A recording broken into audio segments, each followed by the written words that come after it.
at that spot where I just I gotta keep these glasses on all the time. Ready to go. Okay.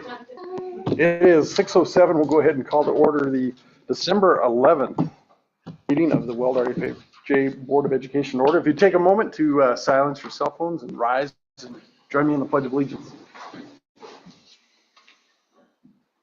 I pledge allegiance to the flag of the United States of America, to the republic for which it stands, one nation, under God, indivisible, with liberty and justice for all.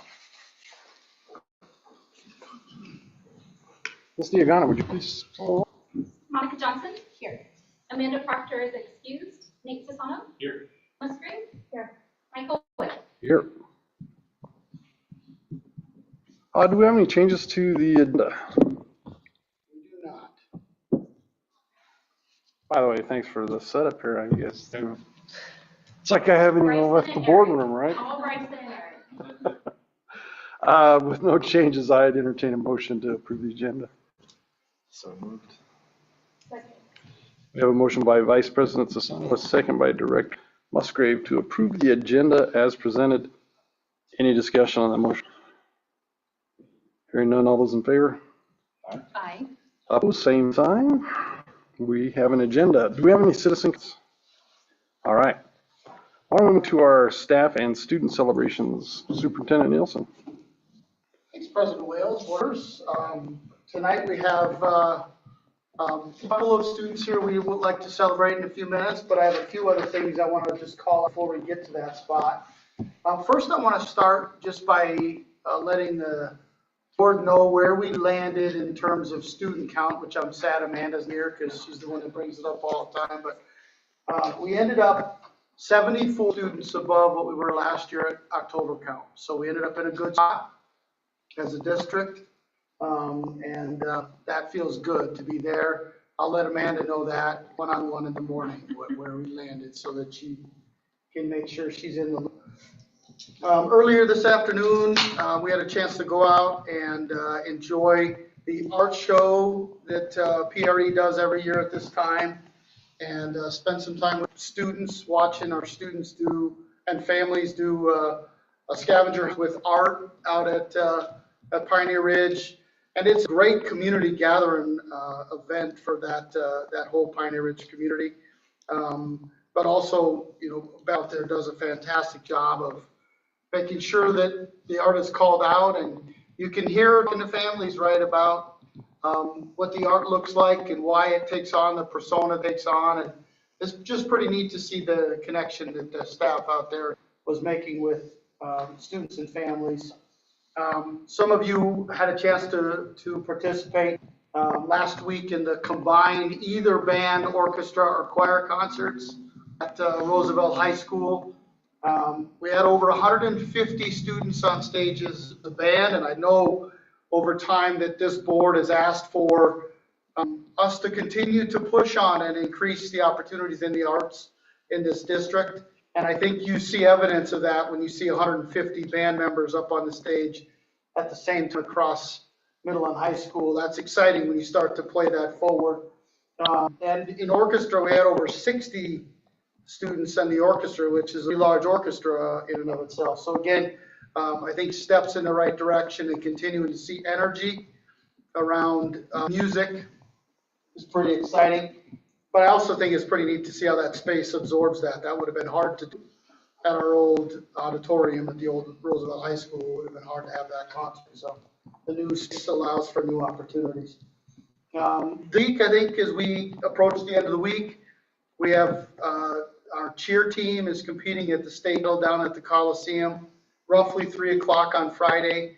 And our dance will be competing at the state tournament, roughly 9 o'clock on Saturday, just to be aware we have that. Today marked the end of an era in terms of one of our schools. The last day for students to attend Milliken Middle School. We've had a chance to get out today to that school and talk to some staff members. A couple that were interesting, talked about, being happy and sad both today. And one of them was 27 years they've worked there. It's the only place they've ever driven to work. And tomorrow they're going to drive to work a different place. That's a unique opportunity in the middle of the year, and happen that way very often. But I also just want to call out that, you know, it's been pretty smooth as we've talked to families. The work that's coming home went out this afternoon. There's work for our student due tomorrow, Friday, Monday, and then a transition day for 6th, 7th, and 8th graders. It's pretty intuitive and pretty intelligent by that staff in terms of how to allow students to come in, get used to it with their peers. But it also gives our transportation department a chance to essentially start a new school year, if you will, for secondary transportation, because we're going to have Milliken families that are headed to Johnstown that have never been on a bus. And we're going to have Johnstown families on a bus historically every year for middle school that now don't have a bus. But our transportation department had to figure all that out and start this new transportation routes. And the other thing, they had a gathering at Milliken on Monday. It was put on by some of the staff members there. And then, what do we hear, close to 80 or a little over 80 former middle school staff members that came out and celebrated over 3 generations of staff members in that building. And I heard it went super well in terms of how staff felt today. When we were out there, they just talked about how cool that felt as a kind of a closure activity for a school that some of you in this room went to. So it's, I think it's a change and a move on for us. The teachers today were excited, and the students we talked to today are also super excited about the new school. But there's also this loss, right? There's a loss when you move out of something you've been comfortable with, something that this district's had for a long time. And then the last event I'll just share before we celebrate a couple of students is the capstone senior event that happened last week at Roosevelt High School.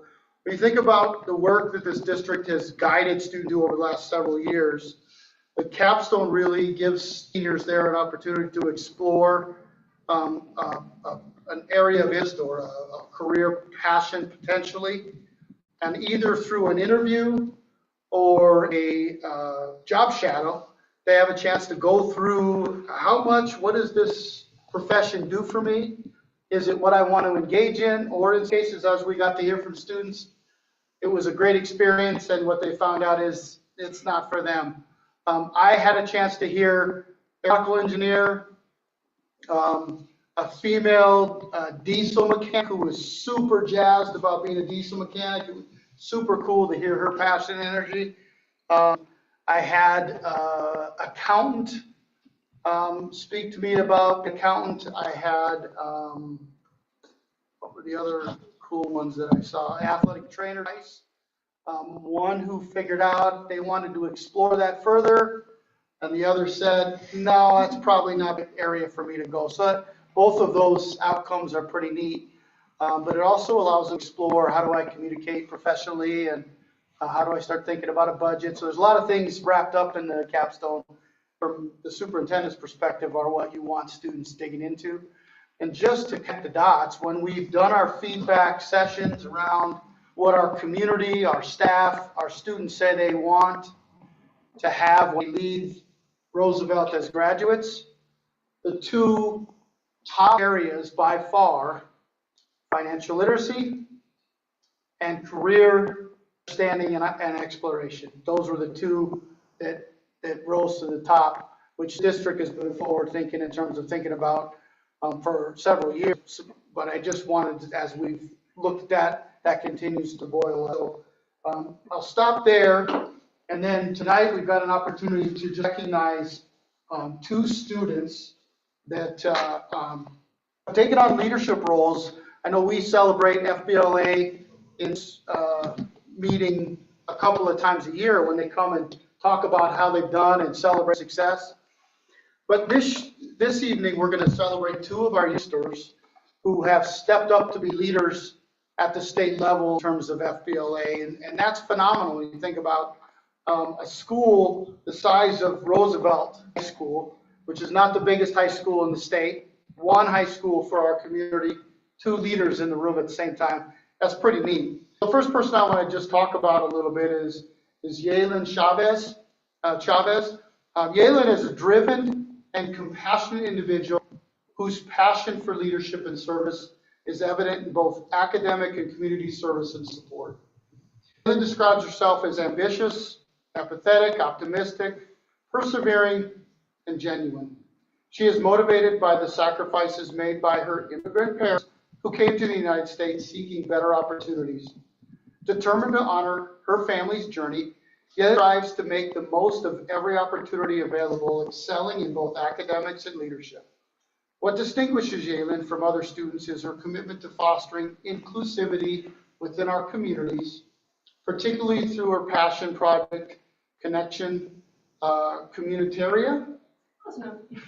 You can help me with it, you can correct all my mistakes. As the organizer of this initiative, which connects all Hispanics with vital information and resources, she works to bridge gaps in communication, countering issues of discrimination and exclusion. Yaelin's leadership skills have also shown through in her role as Colorado's FBLA state president, where she leads 7,000 students and manages a president's council. With a long academic record, including a GPA of 4.205 and numerous accolades such as YMCA Rotary Teen Character Award and AP Scholar recognition, Yaelin is set to pursue a degree in economics or business administration with the goal of obtaining an MBA. I'd like to ask Yaelin, will you come up and be celebrated?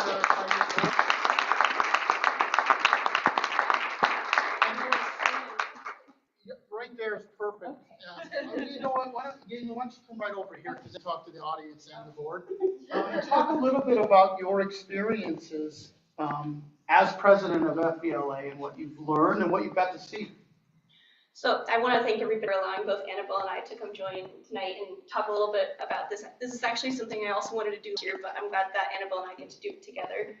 My role as state president is different from what my role was last year, which was the District 1 state officer. So last year I planned like the District 1 conference, which is like Fort Collins, Loveland, Johnstown, obviously, all of those areas. But this year, instead of managing a district officer team and focusing just on the leadership conference, I get to focus on crafting a program of work for Colorado FBLA, where Annabelle and I and two other executive officers plan things that we want to do to contribute to Colorado FBLA, improve it for the next year. So through that, we've actually increased our membership numbers because last year we were at like 6,700, I think, and this year we hit 7,000, which was really exciting for all of us.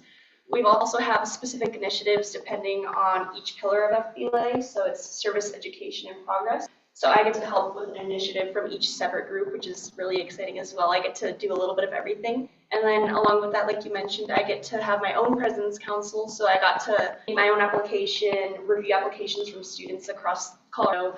I got a lot from Cherry Creek. And get to craft my own team, come up with our own program of work together, and we just recently started things for that. So for example, we're doing things like we're making spirit videos for our state conference opening session. We're having schools send in videos so that we can kind of hype people up during the very beginning of the conference.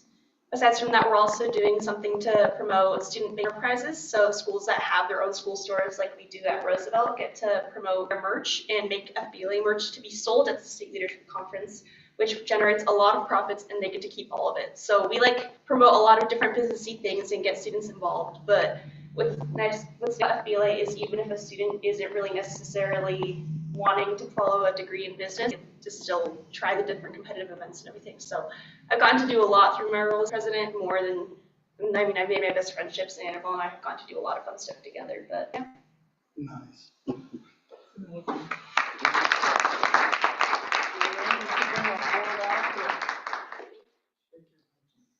Work you're doing to extend leadership from. Can you do that again? We missed it. Slower. Chairs behind her.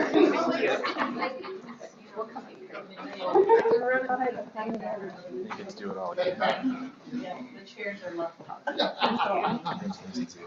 Construction. I know, Congratulations. Thank you for representing us so well. Good job, Ayla.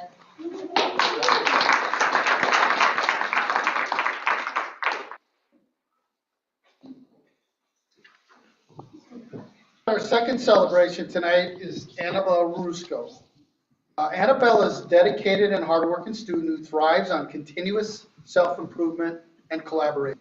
Annabelle describes herself as someone with a strong work ethic passion for tackling new challenges, who excels in team environments and is driven by opportunities for growth. Annabelle has demonstrated leadership across various roles, including serving as a state officer and district officer for College FBLA, where she has honored her organizational public speaking skills. As secretary of the Baby Foundation, a 501c3 nonprofit, and vice president of membership for Roosevelt National Honor Society, she has actively contributed to her community, led projects that foster engagement and service. In addition, her role as executive vice president of the Interact Club has seen her accumulate over 250 hours of community service. With a strong academic record, including maintaining a GPA above 4.0, receiving the YMCA Teen Character Award, Annabelle is also developing entrepreneurial skills as the owner of Share the Smile, a custom project business.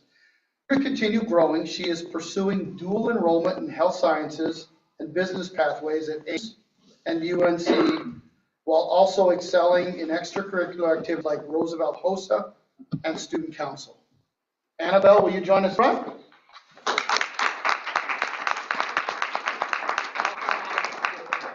I know. Will you also talk a little bit about experiences that you found at FBLA? Yeah, so my name's Annabelle Resco, and I'm our current Vice President of Education for Colorado FBLA. So basically what that means is I work to kind of match our opportunity at the state level with students and whatever they're going into. So it's everything from creating our state newsletter to communicating with members when scholarships or other awards open up, and just serving as a resource of what we're doing at the state level in order to prepare students for our future and their futures in business and beyond. So a lot of what I do is focusing on how do we take what they're learning in FBLA and make it applicable to other areas, whether they're going into fashion design or construction. It's one of those clubs that we try to make it an experience for each member. So I started back at the middle level back in 7th grade. So you guys have seen me up a lot talking about FBLA. It's one of those things I started without intending to actually stay in it. I did it out of a trial run, and let's just say we kind of see how that ended up. So it's been a great way to kind of connect what I'm doing at the school level with state level. So at our state officer meetings, being able to really just connect our ideas while also working to kind of improve what we're doing as a state and as a district prior. And so I really feel as though it's super valuable being able to kind of shape what everyone's getting out of their FBLA experience as well as what I'm getting out of my own. All right.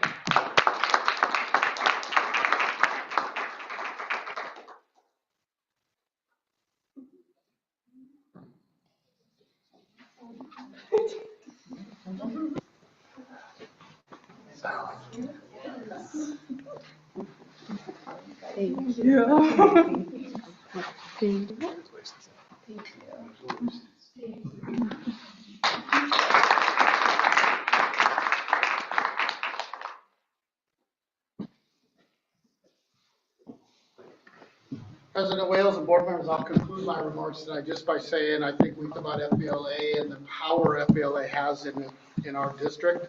But when you listen to these two young women talk and the work they're doing, both from giving back as well as what they're giving to themselves, it's pretty amazing to think about what Roosevelt and this community has to look forward to. So thank you both for being here. Thank you, board, for allowing us time to recognize. Yeah, and I think we should also, acknowledge that Ms. Peterson does, and Nunley is still run middle school too, so you guys have a good thing going there. So yeah, no, I love it when FA kids come and talk, because I'm just blown away. I'm embarrassed to start talking myself because I trip over all my words, and you guys are so polished. And any other questions or comments about Superintendent Nielsen's staff and student celebrations? So I was going to add one thing. I saw on Facebook the photos of the reunion at MMS, the staff reunion. I was kind of upset because it looks like they were serving queso. And I would have urged a badge or something. So I'm former janitor or something.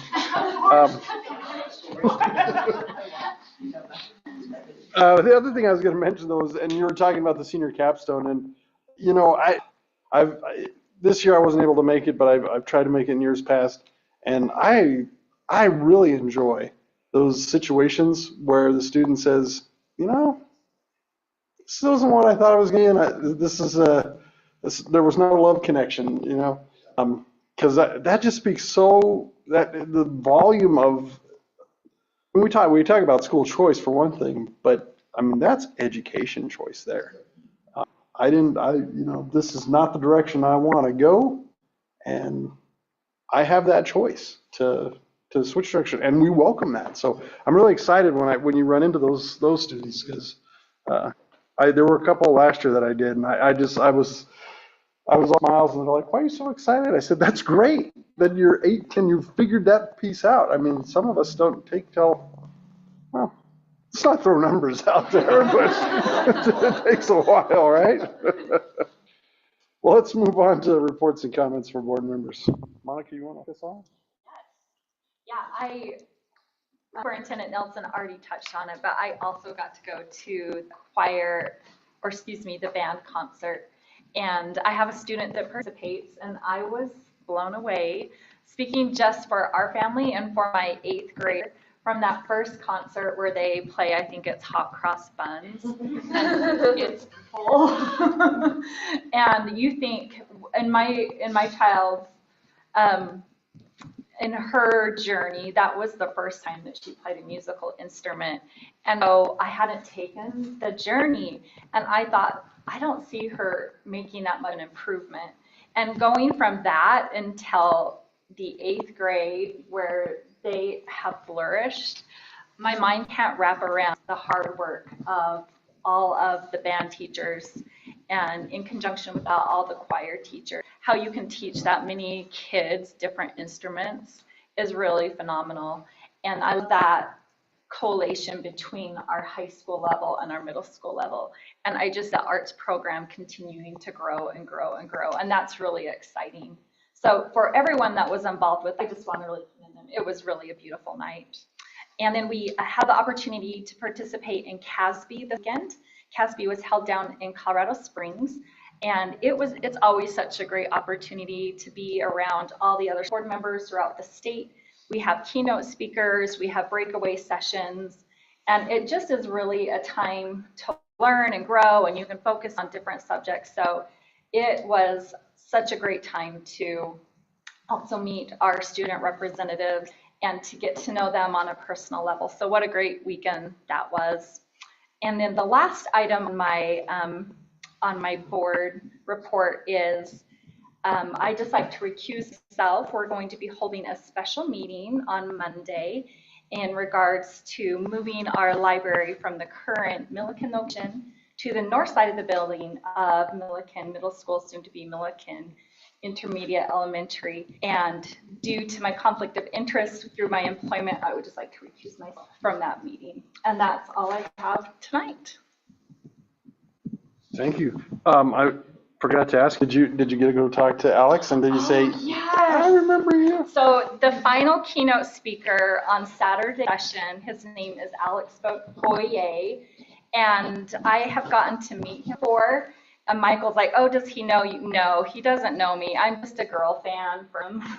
And so my husband was there with me, and he was like, you should go meet him. But he's such a great job. He got a standing ovation for quite some time.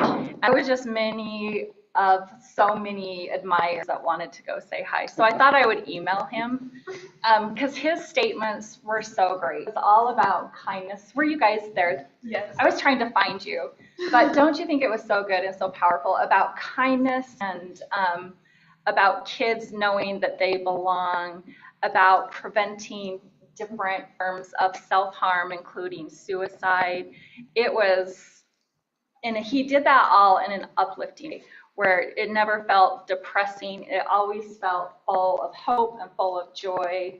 And he did such a great job. And I wish he knew personally. In my mind, he does, but he really doesn't.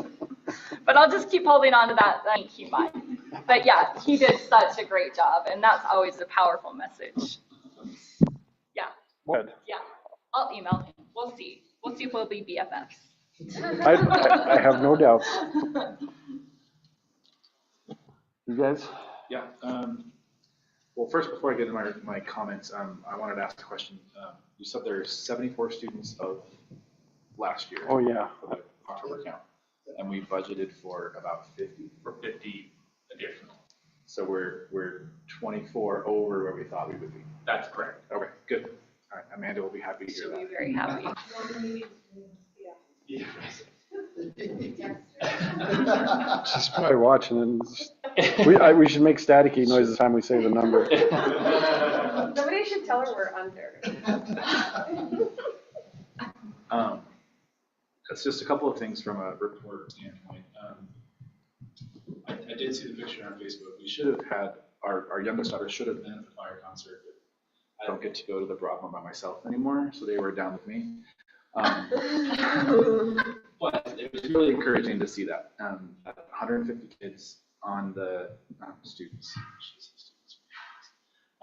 stage, but from what I understand, not only was the stage full, but the arena was full. The Performing Arts Center was of folks, parents, grandparents, aunts, uncles, whoever watching the performance.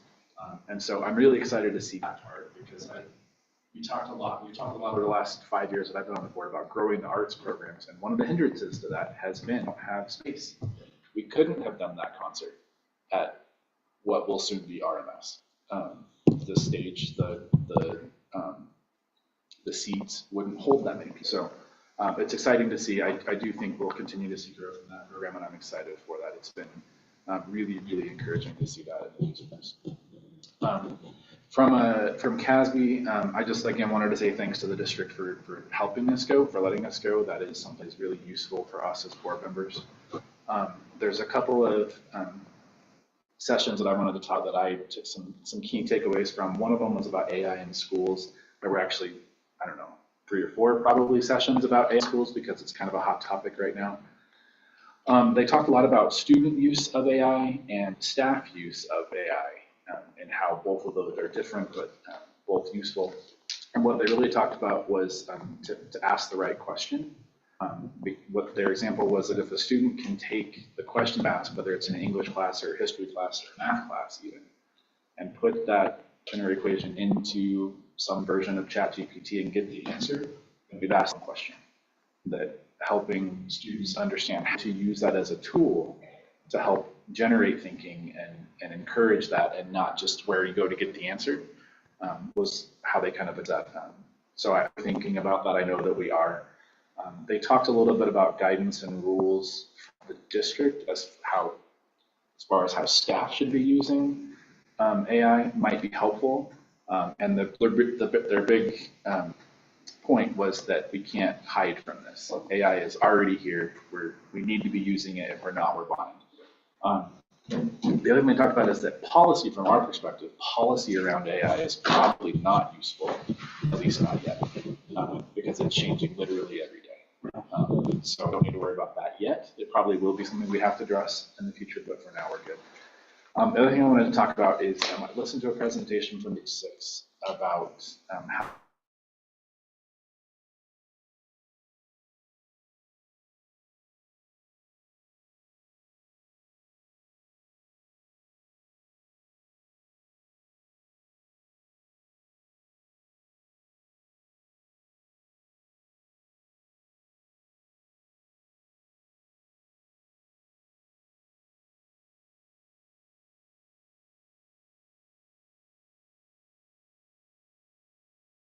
what you paid for, right?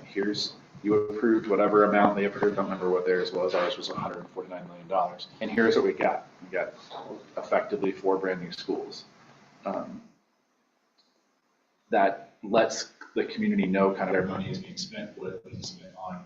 It really helped them with the voters who don't have kids in the district, the elderly folks or folks that don't have kids, and let them know where that's going because they don't hear about that very often. So I shared that with Superintendent Nielsen and his staff. I think we should do something similar. Very very soon, since we're about to close out our bond project. They also created a video that I sent to the administration as well. I can listen to most of you. I didn't send it to you because you might have to take it as I was talking about it, but I'll send it to you. And the video is very student focused. It's students saying, here are the things that we take advantage of at Roosevelt High School, at Roosevelt Middle School, at Noel Elementary School, and showing how they do that, and then literally turning to the camera saying thank you to the voters. So I think something like that is really advantageous and something we should look at doing, and maybe even having students produce that video.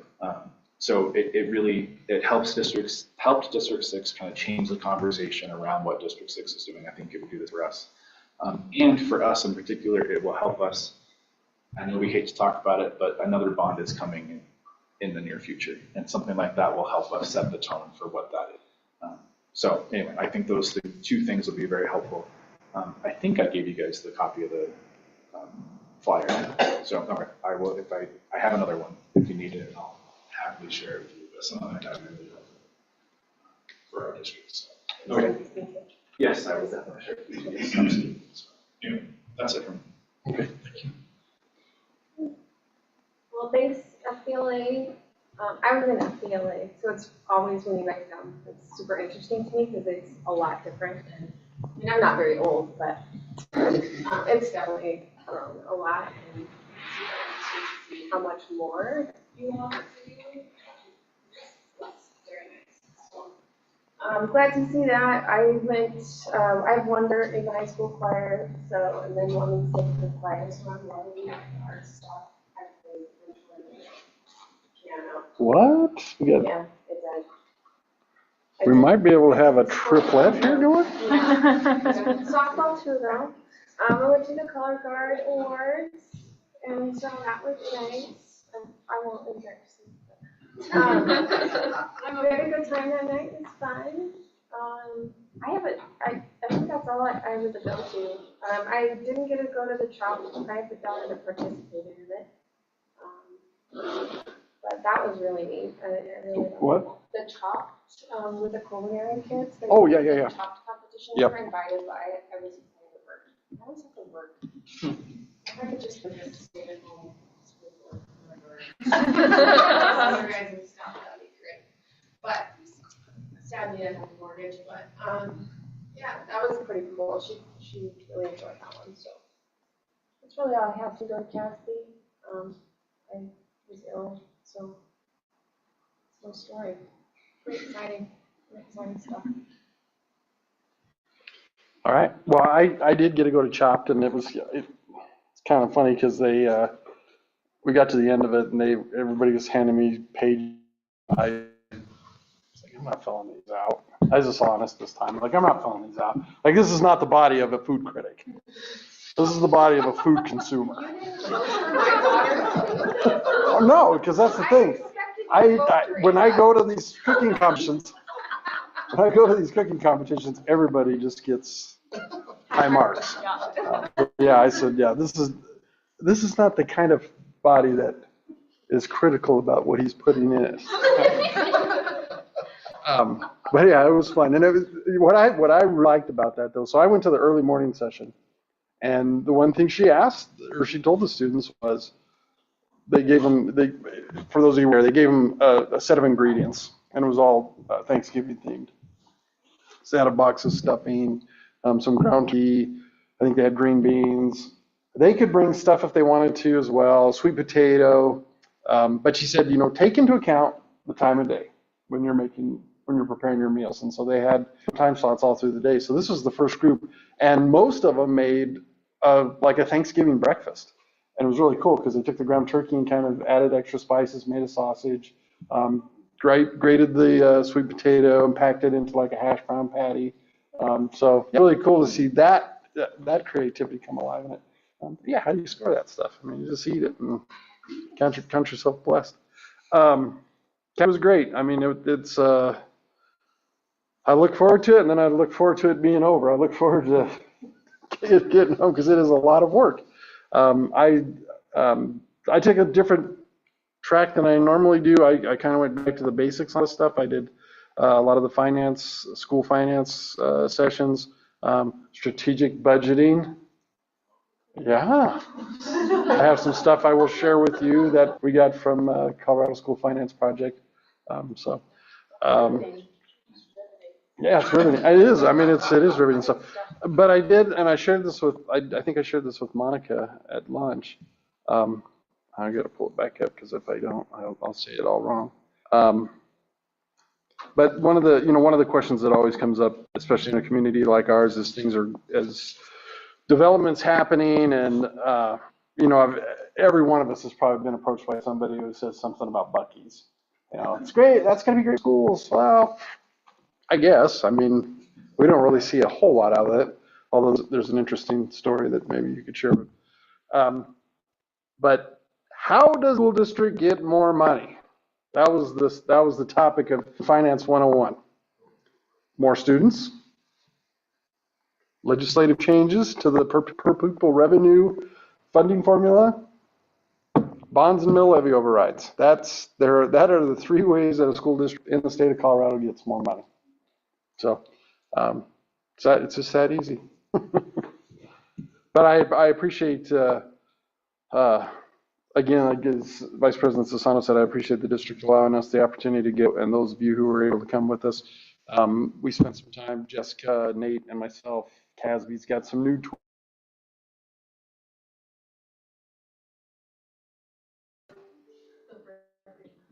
Yeah.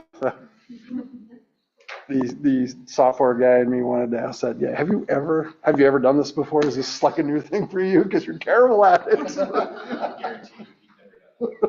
It's so awful.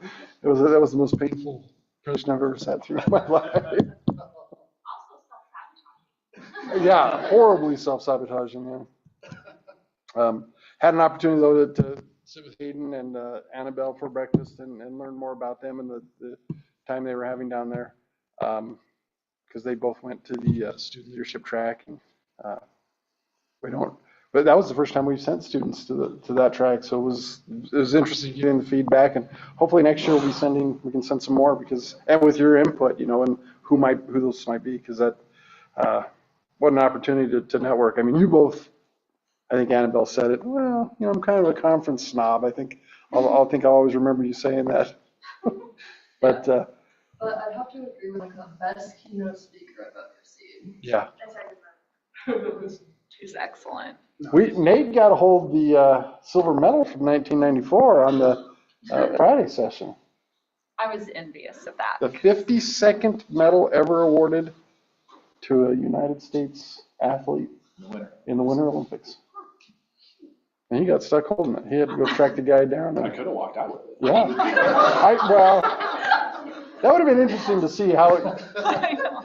So the story with that was, for those who didn't go, the speaker obviously was the guy who won it. And this is a room of maybe 1,200 people. Probably.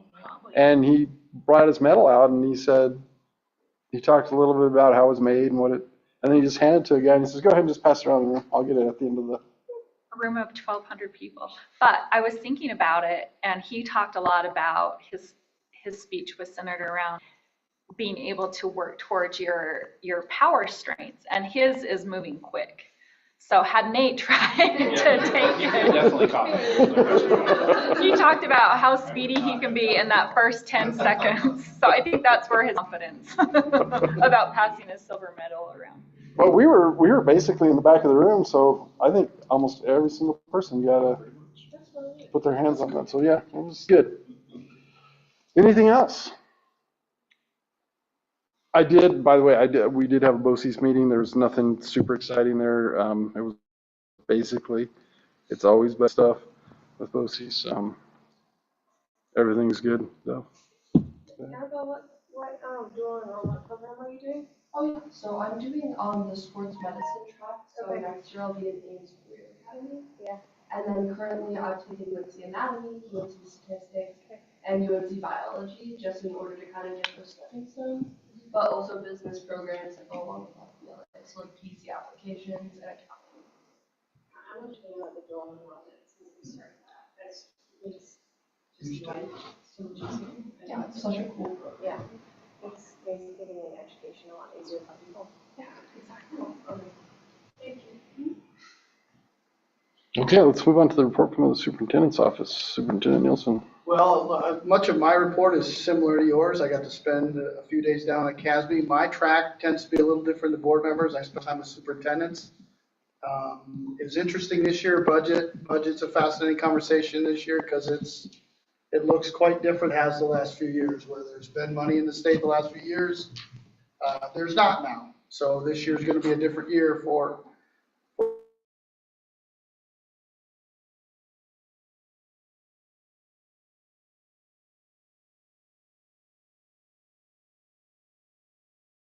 help us through. But other districts really, there's some challenges ahead for them, and many districts are going to have challenges between now and starting school in the fall. So, but I did some cool tracks. I spent a lot of time legal type sessions or legal advice, which is good for a new superintendent to try to get smarter. And those people tend to be smarter than I am about legal stuff. I also spent the last 2 days. Ironically, I was last week in Colorado Springs and the last 2 days at a Learning Forward conference in Denver, where we had Dr. Krill, who's our principal at Milliken Elementary School, presented yesterday on design thinking, did a great job. Her in conjunction with a professor from UNC and her coworker from Thompson School District, the three of them, did a 2-hour presentation I got to attend yesterday at Learning Forward. But then I got to attend 2 sessions on AI to piggyback on what Board Member Sassano said, just in terms of how that is changing and how much efficiency can be created, both for students and staff. And in one of those sessions, it was interesting, they asked questions of the audience, which you think is probably 60 adults, right? And they went through a continuum of use of AI, and they were all the adults were pretty much supportive of that being a good use of AI. And then the presenter went to scenarios, and they were scenarios of either adults using AI or students. And as soon as they went to students using AI, the adults in the room were pretty opposed to most of all of the use they just said was good use of it.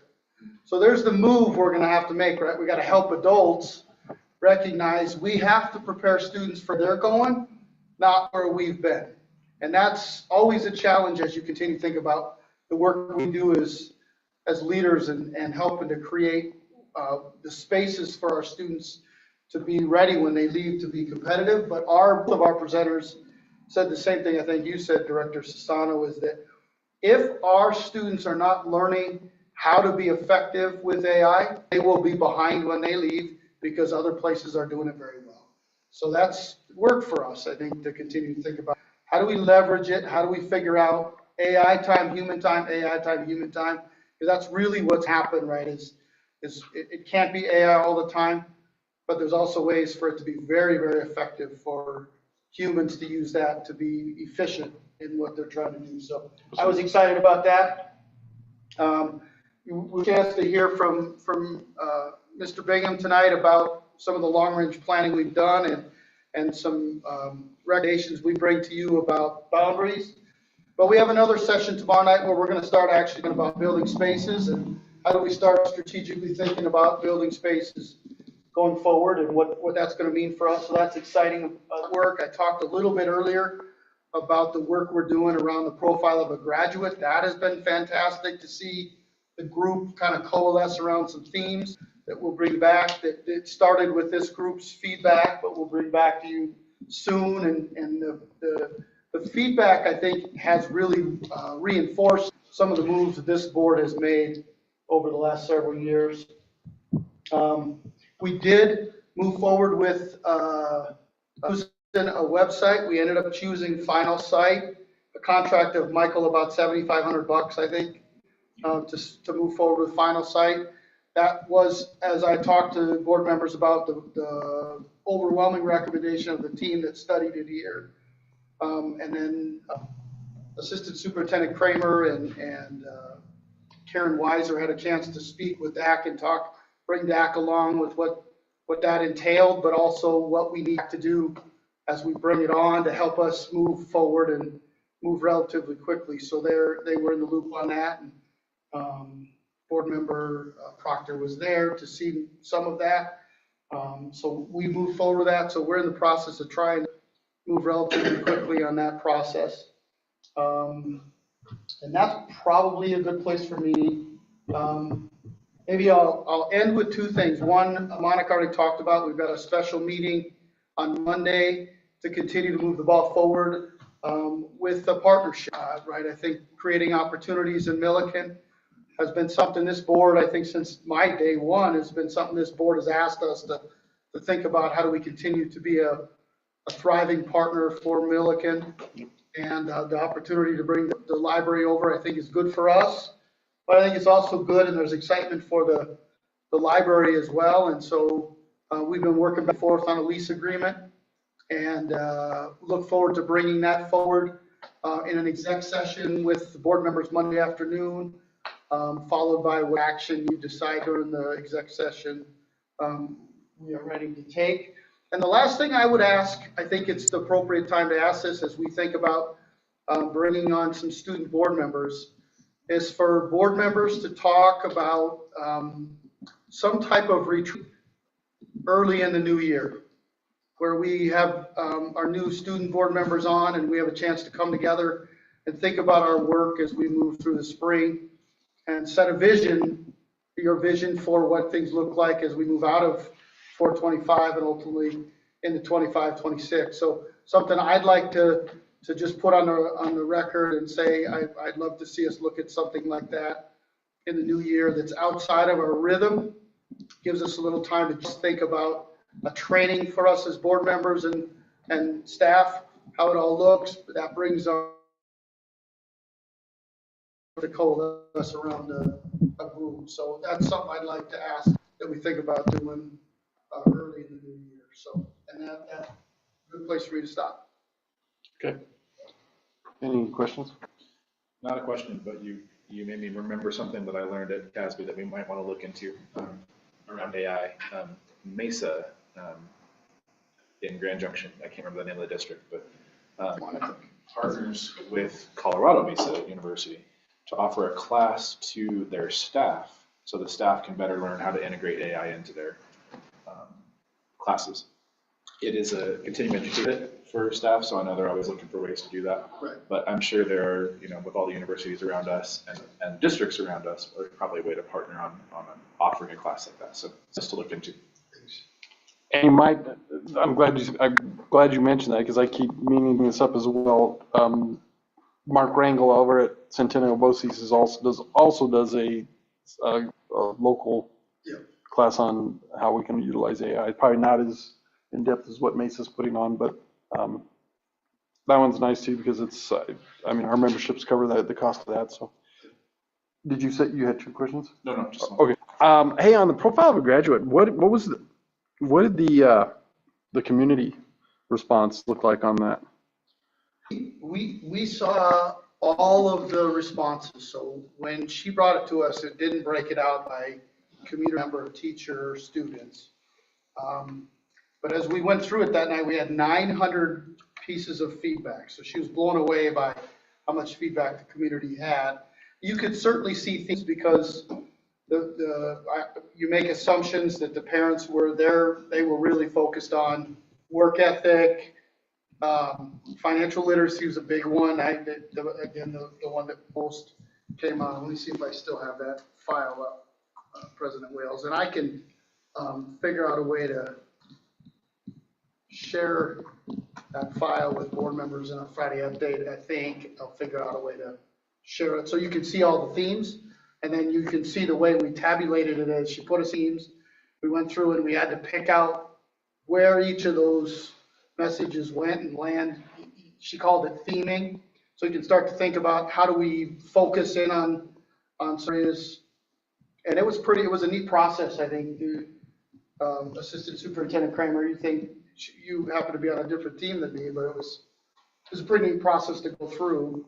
Emma was very impressed with the amount of responses that we had.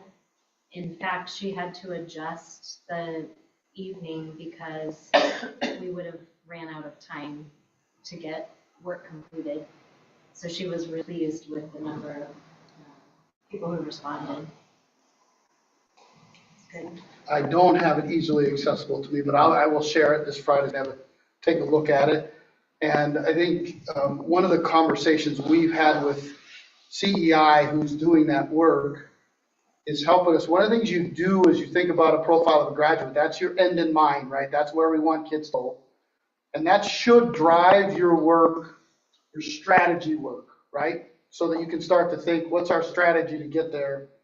And to just do a continuation of work, right? We work on profile of the graduate, stay consistent with CEI, who's done that work with other districts around, coming back once we've landed that and bring it to life. Help us as a district think about how to bring it to life.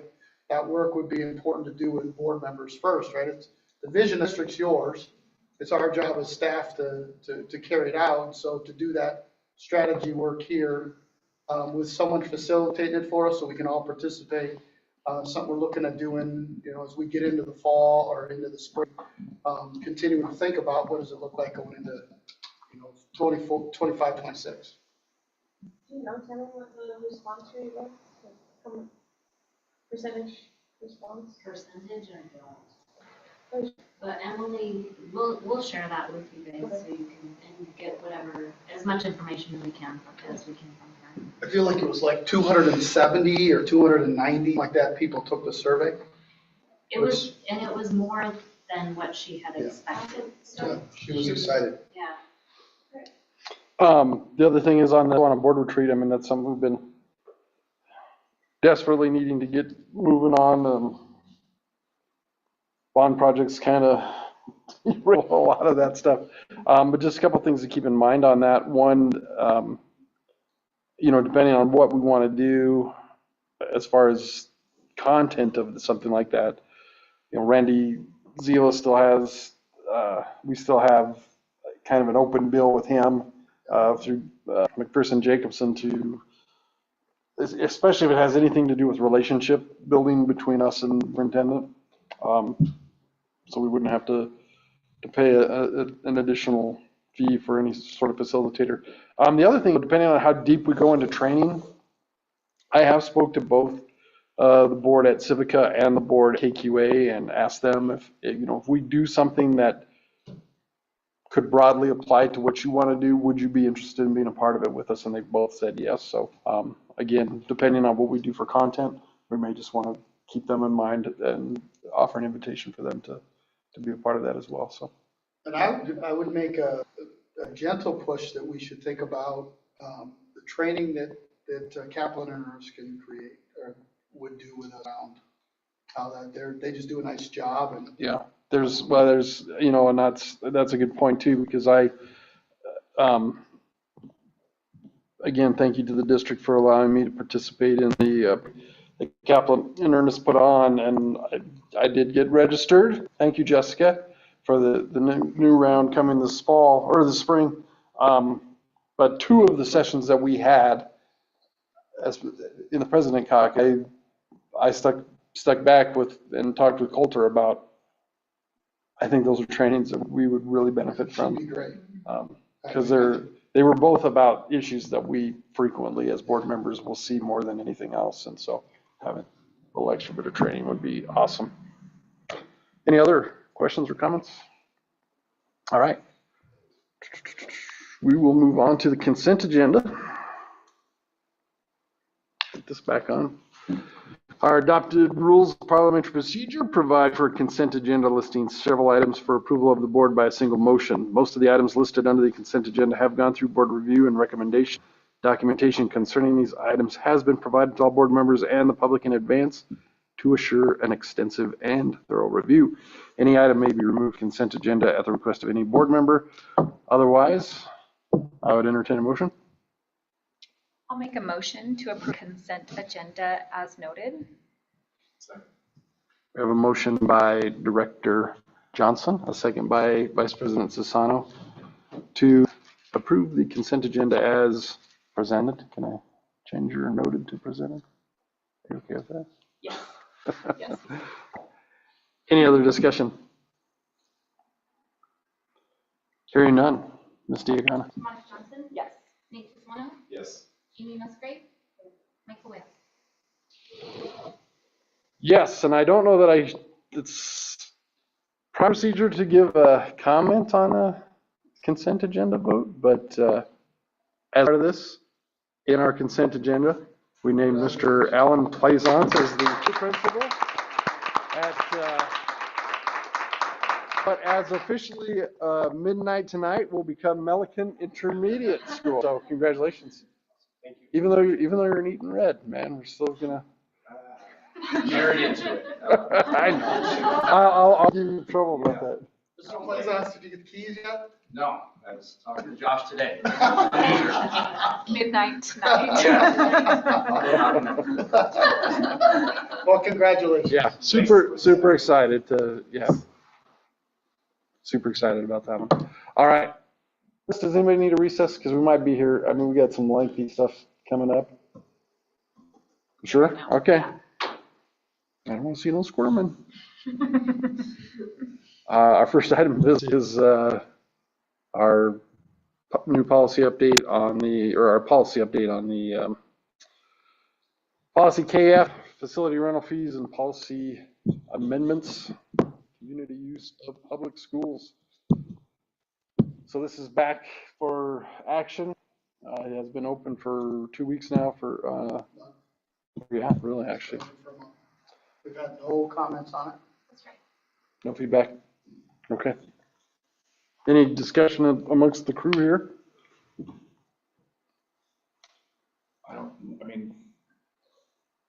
The short answer is no, but I did send this out to the one group that kind of sparked the conversation, and I didn't hear back from them. So I take that as good news that they're happy with this new policy. And if not, I'm sure we'll hear about it, but I think it's a good, I really do.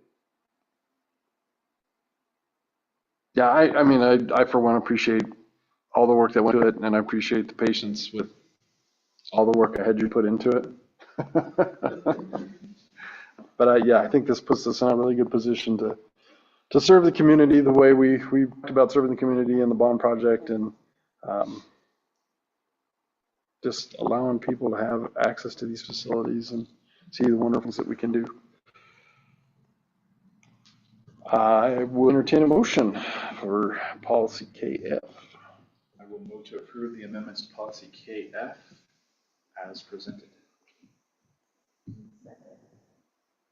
We have a motion by Vice President Sisano, a second by Director Musgrave. Approve KF as presented.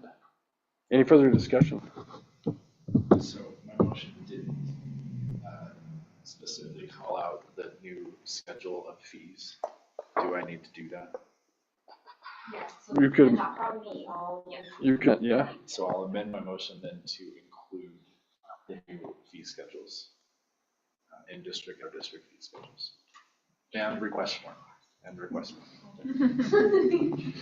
I should probably just read it as written.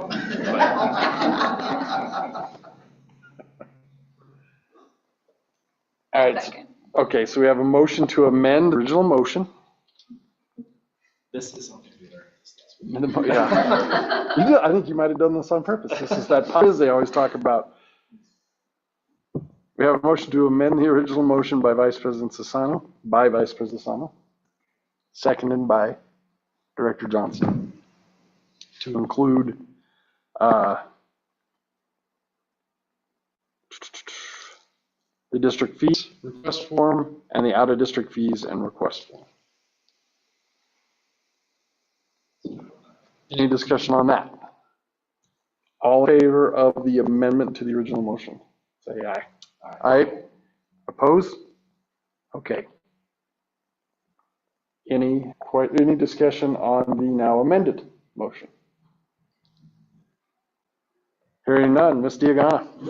Monica Johnson, Yes. Sisano, Yes. Amy Musgrave, Michael Wales. Yes. Good work, everybody. All right, our next item is we're moving into special business. First item under special business is student board member interviews. Superintendent Nielsen, want to do a little bit of an introduction? I would love to do a little bit of an introduction, and then when I'm done with the introduction, I am going to ask the two candidates to go with Assistant Superintendent Kramer to another case. But the way things will work tonight is we will bring one candidate back at a time to give board members a chance to ask you a few questions about your candidates. I know they're super excited about both of you being here this evening. And we'll do that one at a time so that each of you will have a chance to sit with the board and talk to them a little bit about the questions they ask. Candidate one will come in, answer questions, will leave. Candidate two will come in, do the same thing. And then we will have both candidates where the board gets a chance to talk a little bit about next steps. We'll have the candidates come back in the room and close out this item. Does that make sense? Is that, President Wales, enough of an introduction? All right, get things rolling. Yeah, and while they're stepping out, we can talk about the genesis of all of this and where we're at. So, yep. All right, get out of here.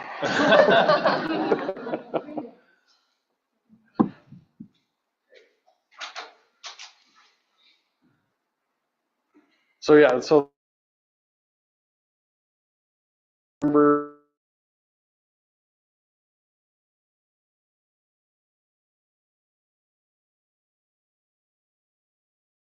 after seeing some other school districts that were really applauding the success they were getting from having student board members, we decided that, that was something we wanted to look into. Weren't even sure that we could get anybody who would want to be a part of this. Super Nielsen High School, you have about 12 to 20 students and you guys meet weekly. And so he was kind of keeping his eye open for somebody. We asked administrators and staff to kind of keep their eyes open there's a lot of opportunities for our kids today. And so this is, we didn't want to get lost in all the noise of all the opportunities that are out there. And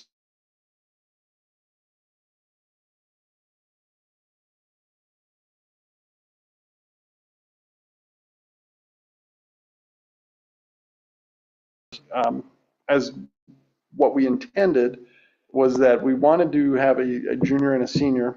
The board member will always serve 2 terms. They'll start their junior year through their senior year. We wanted to have a junior and a senior, so we always had somebody new coming out, somebody who could kind of bring them along.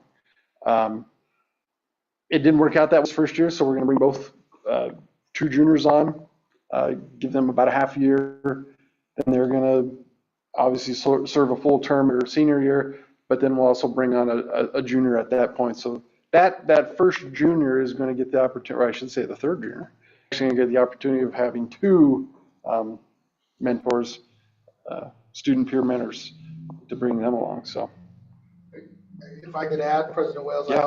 it ended up in a pretty good spot, even though I don't think we saw it on the front side, because we'll have 2 get to serve for 18 months. So we'll get 2 to get to work together to try to figure out how do they bring their voice to the board? How do they begin to build other people's voices as you all do, so that when you're sitting here, you're not representing you, you're representing the group that you were voted in by, and for them, it's a student voice. And so I'm excited about the 2 of them being able to do that work together, to think about what does it look like over the next 18 months, and ultimately then for the 25-26 school year, you'll have 3 board members figuring it out. And by that time, they'll be all pros at it, right? They'll know how to do it, and that person can carry on the tradition. It's exciting to see. And one of my conversations last week with 3 different superintendents was the powerful work students are doing in their districts that are both attached to the board, but also doing service around that in their buildings and in the other buildings in their district. So just excited for this extension for, I'm going to just say career preparation, because that's what this is, right? This is opportunity for students to learn something beyond what they would typically learn in school. Yeah. So yeah, we're excited. We really are about this opportunity. It is kind of uncharted water for us. We do have some friends in other districts who have seen wild success with it, and so we're leaning on them a little bit to help us if we run into issues. But this is going to be fun. I'm excited. So. You know what question you're gonna ask? Have you talked about that as a board? You might want to think that through. Yeah, a little bit. Before the meeting, talked a little bit about that. Yeah, it's not as going to be structured as a superintendent's interview. So some ideas here. So. With that, open the gates. What are the gladiators? What the gladiators are? Are we having a beach party?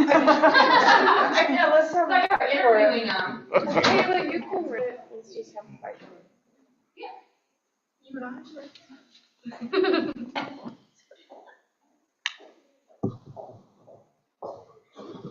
Whatever you're comfortable in that first round.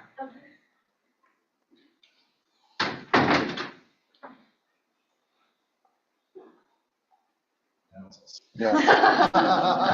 Smiles off your face. Well, welcome, Hayden. Thank you for being willing to be a part of this and be here with us tonight. Thank you for going this weekend to the steership track. We're not going to be, we had an opportunity to meet you personally and get to know you and what some of your interests were. We asked a few questions about leadership this weekend, but probably a little more formal grouping of questions here now. So would you want to start, Monica? Do you want to start? Do you mind if I just go rogue with a simple question? Absolutely. Because Hayden, I'm so impressed by you and Annabelle's willingness to be a part of this. So the question that I have is, we know how busy you are as a student and with all of your extracurriculars. So what made you decide that you wanted to play a part in this specific role as a student representative of the Board of Education?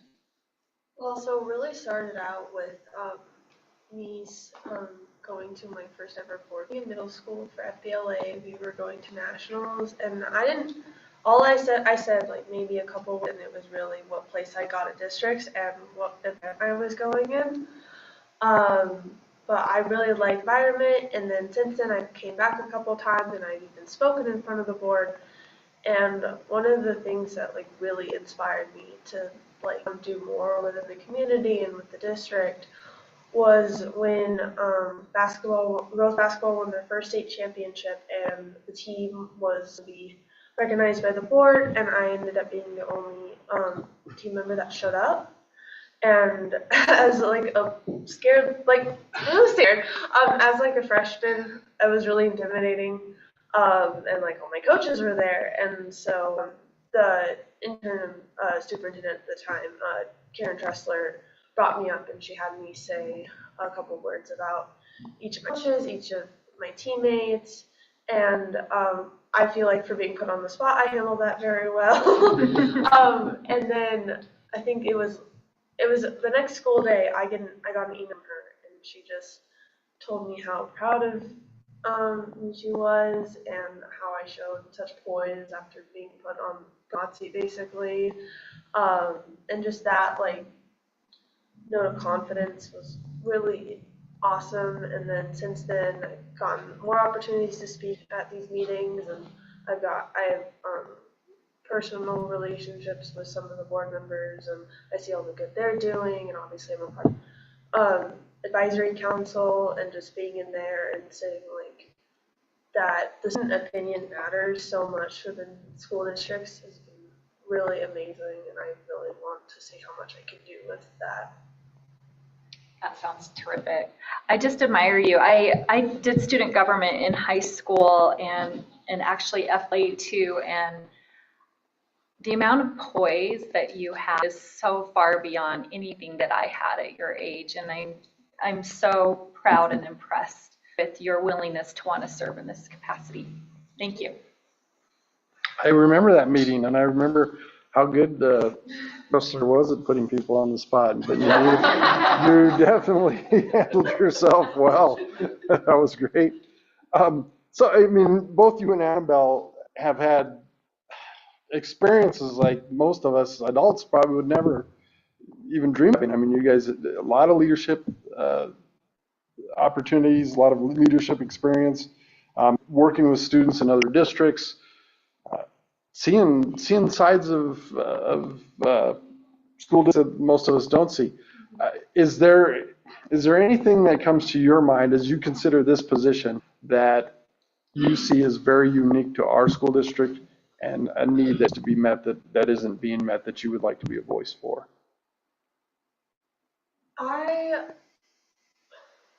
I'm trying to think of which one I put on my application that I should talk about. I'm gonna go with just our special ed program throughout the district. That is a very important topic to me. My brother is a special needs student. And for years of listening to my parents and sitting in on his conferences and hearing my parents talk about it and just like seeing his experience, I feel like we could be doing more to help our special needs students. At the high school, I feel like they're getting a lot of opportunity. Some of them work in the school store. We're starting to integrate unified sports into our district. I know that they're going to do unified basketball game at halftime at one of the games in February, and there's been talks of trying to get a unified sports team. But I would like to see like some of like the younger, especially kids like middle school, elementary school, get more involved within the district. Like, and my brother went on a field trip a couple weeks ago. They went down to Denver and they got to do stuff down there. They were working on getting their service hours. Afterwards, they went to Buc-ee's. So I really appreciate that, but I'd like to see that at like all the levels of our district, and I think that would be very beneficial to include those students and to really prepare them like with those life skills and give them those experiences. Very good. And it's interesting enough that a lot of the questions that at least I'll be asking tonight, I don't know if the others will take, but were in conjunction with the president at Durango School District. And I had the opportunity to sit down with her this weekend. She has a special needs child, and we had a really interesting conversation about some exciting programs for special educators happening here on the Front Range, where they're really struggling to get access to them because they're kind of set up in some of our community colleges on this side of the mountains. She's kind of a gal, and she was able to get Fort Lewis to kind of adopt a program that Fort Lewis wasn't ready to adopt. But I did have an opportunity with Superintendent Nielsen about that. So it'll be exciting to have somebody like you who can provide some more voice to that. So I appreciate that. Thank you. So Hayden, I'm trying to decide which question I want to ask first. One of our main goal with bringing on a student board member is to gain voice, right? We're not in the buildings every day. We don't see what you guys see every day. So if you could represent the student body with one single message to us, what would that be? I feel like there's a lot of, I think we've gotten a long way with the CTE pathways and getting all these opportunities, especially introducing like opportunities that don't require going to college, and I think that's a great thing. I think that some of our student body would like to see probably more opportunities, like even beyond that. And I know that's hard sometimes, but I know that a lot of people have been trying to take classes that aren't exactly taught here, but like they take an off block and like that's their time to take college classes at Ames or Front Range. So I feel like that our CTE program and just our opportunities in general are growing. So I just think they want to like keep growing, keep bringing in those opportunities. I know a lot of people have expressed interest in cosmetology, and I know there's a couple students who want to work in law enforcement, and being in the fire department, EMTs, all that fun stuff. Just keep expanding our opportunities. I think that's what I would say. And then I'm gonna follow, I'm gonna break the rules and ask 2 questions. So, part of what we do is represent opinions that are different than ours, right? Our job is to represent the constituents of our district who may feel differently than we do about an issue. Your job would be to represent the student body, and they may feel differently about an issue than you do. How would you handle that difference? Well, one thing I pride myself on as a leader is I try to see an issue from all perspectives. For instance, I'm end of loop section leader in our marching band, and one thing I've learned, I've been in that position for 2 years. I was a sophomore last year, and I'm a junior now, and our situation was definitely different. My first year, we had a senior that I beat out for the position, and we had 2 freshmen coming in, so there was a very odd power dynamic, and I really had to decide how I was going to approach that, because I definitely know it's weird upperclassmen to be under the supervision of an underclassman. So I was trying to be sensitive to that, but I was also trying to establish respect with the freshmen. And so whenever I talked or gave some sort of command, I tried to make I was sensitive to those issues. And even then I learned a lot about how to communicate with others. So applying it to this year, I'm the only upperclassman in the section, and I have all these underclassmen. So trying to navigate between their personal issues and issues we may be having within our section and the band, I've learned to take everyone's perspective into account, because I know that these issues that may come up within the school board and the district are very complex, and they affect a lot of people. So some people it might affect positively, others might affect negatively, so you really have to weigh the pros and cons, and I pride myself on being able to listen to everyone and try to see everything from their perspective, even if I might not agree with it or if I've never been in that position.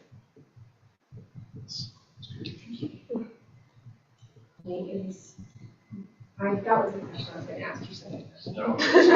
that's okay.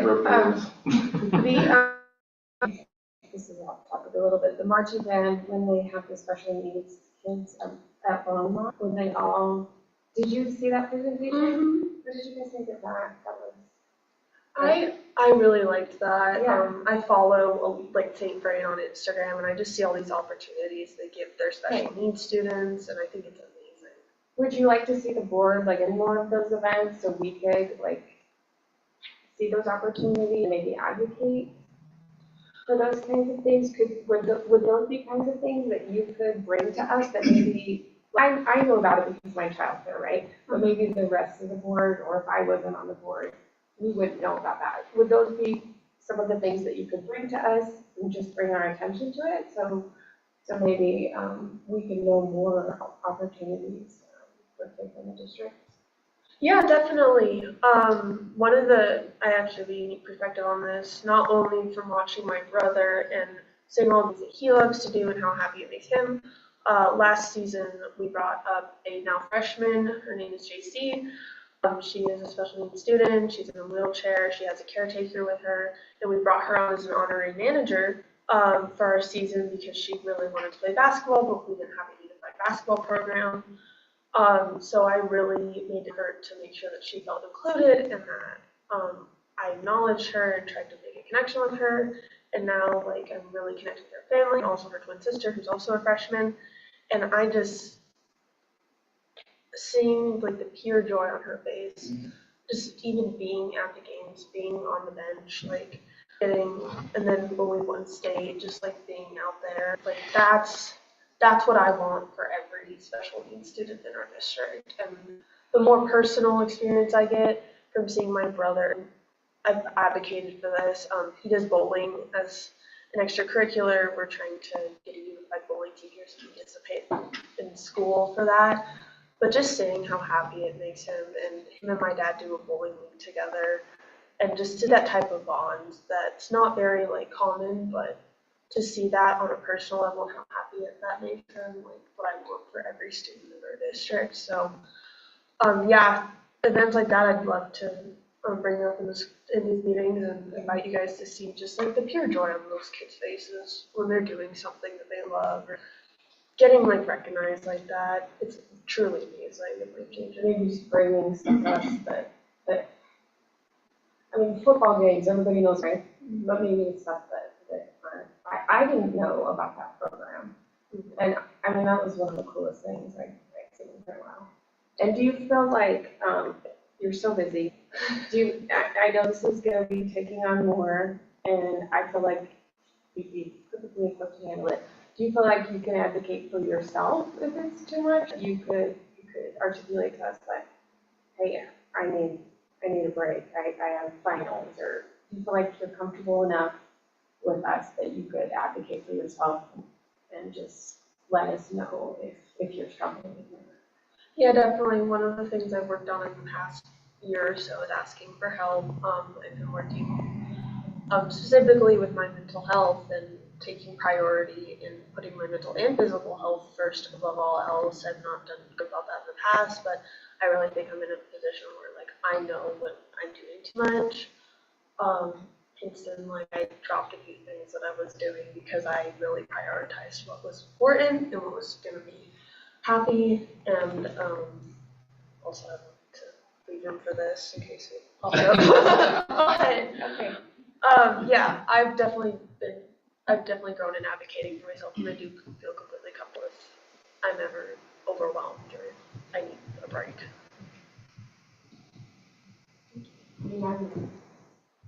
I hope you're comfortable with it. Thank you. Do you have any more questions, Monica? I know we want She did a great job. to. Superintendent Nielsen, do you have any that you would? I'm just super excited about, Okay.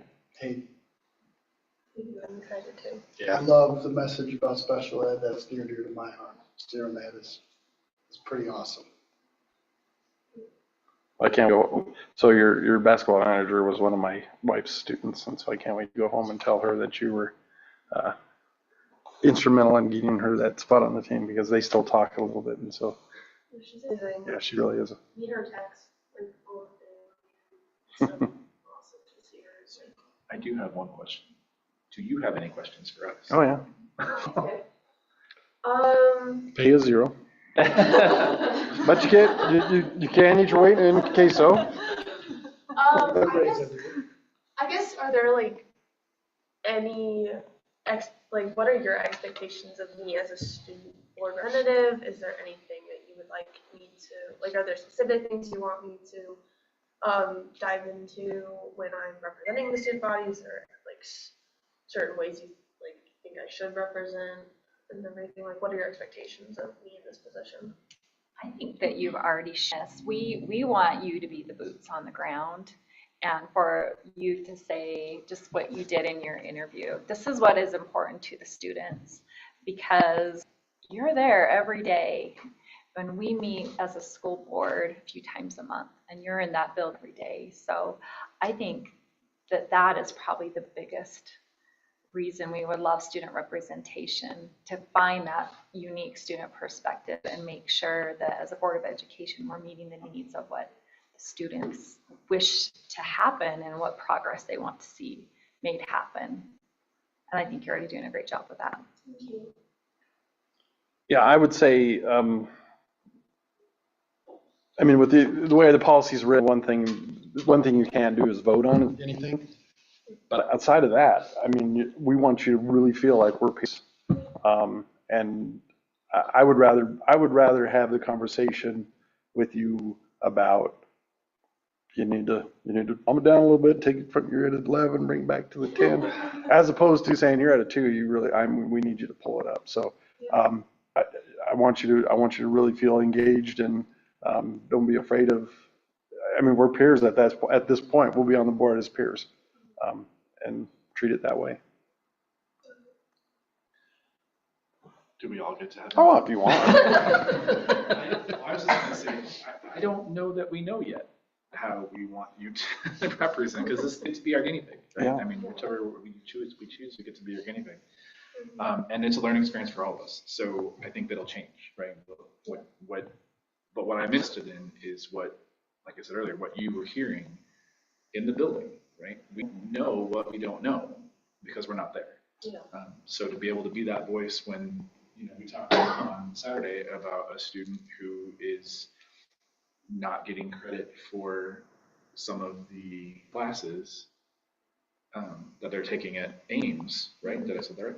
And I had no idea that was happening. I don't know that we can get involved in, but it's good for us to know. So if we can, then we can do something about it. And so, like I said, I don't know that we know it, but whatever you were hearing is what I want to hear in the building. So. Pretty much the same. I don't want us to ever be out of touch with what's really important, which is you guys. So, you guys getting an education, that's why we're here.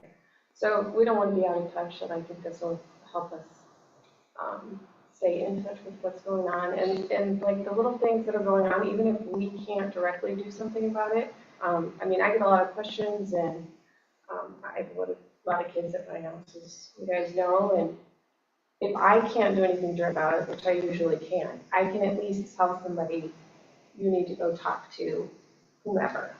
And so maybe I can just them in the right direction, or make a phone call, or, hey, you need to talk to so-and-so. It's not my role to do anything about it, but it could be my role to just let somebody know, who to talk to.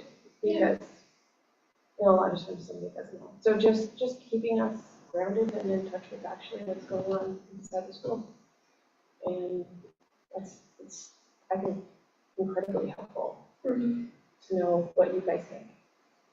I would, yeah, no. And I would just offer that I see my role with the board, but also with new board members as a liaison, right? So I will be reaching out and helping both of the two of you, likely in a tandem right now, right? Is to think about how do you gather feedback and how do you get beyond just Roosevelt?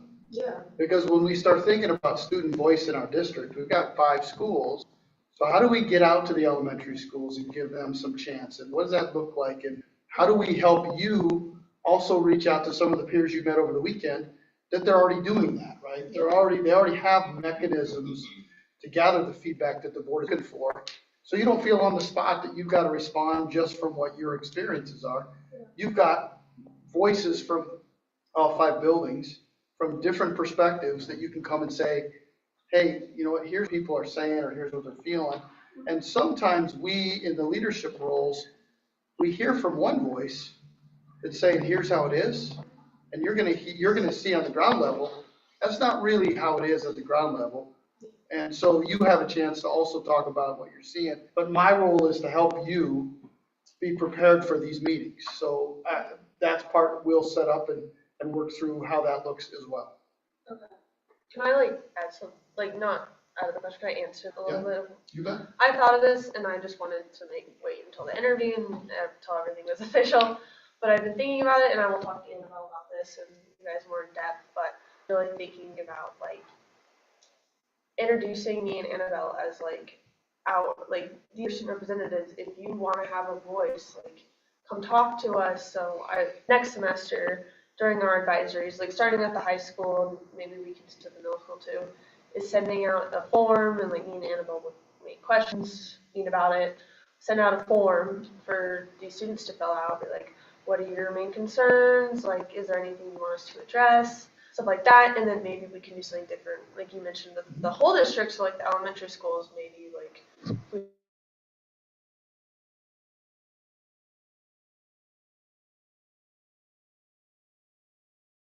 find a way to get put on the meeting need to be addressed or that they would like to see talked about. Good thinking about how to do it. That's it.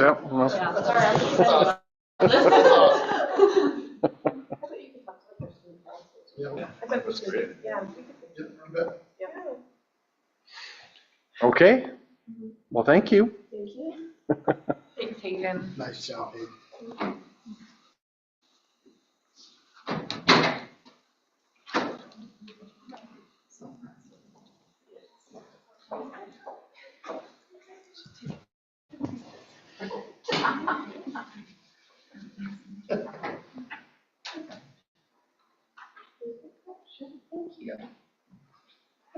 Where do you want me to stand? Right out. Okay. Stand, yes. Good. Okay.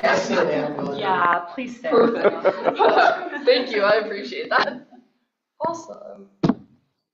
Well, welcome again. And as I explained to Hayden, we had the opportunity, obviously, to spend a little time with you this weekend and get to know you personally. I think some of us know you a little more than others personally, so we know well accomplished in the world. So we're just going to be a little more formal with some of our questions. We'll kick it off. We'll just kind of go down the line, and then we'll try to leave a little time open for you if you have any questions. So. Hi, Annabelle. I'm so excited that you are seeking this out. I've got to get to know you through your work, through the school, through the CT program that my daughter was involved in the last few years, and that's been a privilege of mine to get to know you through that way. So I'll just start out. I asked the same question to Hayden. I'm so impressed with your poise and your experience to this level already. It's unprecedented to what my experience was as a high school student. And you're already busy. You already have so many other extracurricular activities. What about this particular involvement as being a student member of the Board of Education appealed to you, and why did you want to pursue it? Yeah. So I really think that student voices are some of the most valuable things we have in education. Whether it's a kid coming up and saying, I want to offer this class, or someone just simply giving you guys a little bit of insight as what we're looking at as students, because things are way different than they were 20, even 10 years ago. So I really think that it's valuable for me to see how this all unfolds too. We've had the chance to work with Nielsen through a superintendent advisory board, and the fact that you can't just take something and make it happen, it just takes a whole team. It definitely takes an army. So I would love to kind of be that voice and really offer the opportunity for us as students or as high schoolers to really just not only speak about our experiences at our level we're at, but more even our middle school or elementary school being in the district, and make those decisions that really impact students and provide them with the best opportunities possible. Great answer. Thanks, Annabelle. I don't even know what to ask. I know it. She just answered all of our questions. Well, so I'll ask you the same question I asked Hayden. I mean, you have done so much. I mean, so much. And so you have perspectives probably that a lot of the people, very few people in this room even have. When you consider our school district in all the school districts that you've had exposure to, or the organization had exposures to, what is something unique to our district that you think needs to be addressed that has not been? Yeah. I think one of the biggest things is we're definitely ahead in our CTE programs. You talk to any person at CASB this weekend, or I talk to anyone at a conference, and the level of what we're doing is incredible. Working to provide students with these opportunities, really kind of matching them with it. The other thing we were talking with Superintendent Nielsen about is more personalized support, whether that's via counselors or CTE chairs, kind of providing more of just a personalized outline of you've taken these classes, you've participated in these things. What can we do to assist you a little bit further? So even if that was yearly, if that was bi-yearly, whatever it might be, allowing students that chance to just ask those questions, say, I need help with scholarships, I need help finding the right program for me as I exit high school. I think that would be really valuable to build those interpersonal connections that members are known for having. Okay, outstanding. So Annabelle, part of the job of this representative will be to bring the student voice to our students. So we have that part. If you could represent your student body with just one single message, what would that be? I think it would be that despite all of the backgrounds, all of the goals, we're all going very different places in life. The fact that we all have this kind of voice, right? We all have goals, we all have ambitions and drive to do things. So I think it really would be that if you don't speak up for it, you don't get the opportunity to change it or to address it. So I would really say that's one of the biggest things I would want to hit home whether it's telling it to one of our school members themselves or a student representative, allowing people that option to see a place of need, whether it's their personal experiences, of friends, of classmates, and really kind of take it and change it for the better. That's great, thank you. I'm going to follow up with that. One of the jobs you'll have is to represent student body, and some of what they think about. One of our jobs, I guess, is to represent our constituents, and we may not always agree, right? We may have a different viewpoint than they do, but that's our job, and it'll be your job in this role. How would you navigate that, representing a viewpoint that wasn't? Yeah, so I think one of the biggest things is you definitely have to develop that sense of empathy. That's one of those things I learned, that if you can't understand a person and the shoes they're in, the situation they're going through, it's pretty much impossible to understand their opinions, understand their views. So that's one of the things that I try to think about when I'm talking to someone. I try to get to know them on whether it's a personal level or you're involved in ed, they tell me a little bit about what you do. So you kind of know a little bit more about them as a person and why this issue specifically pertains to them.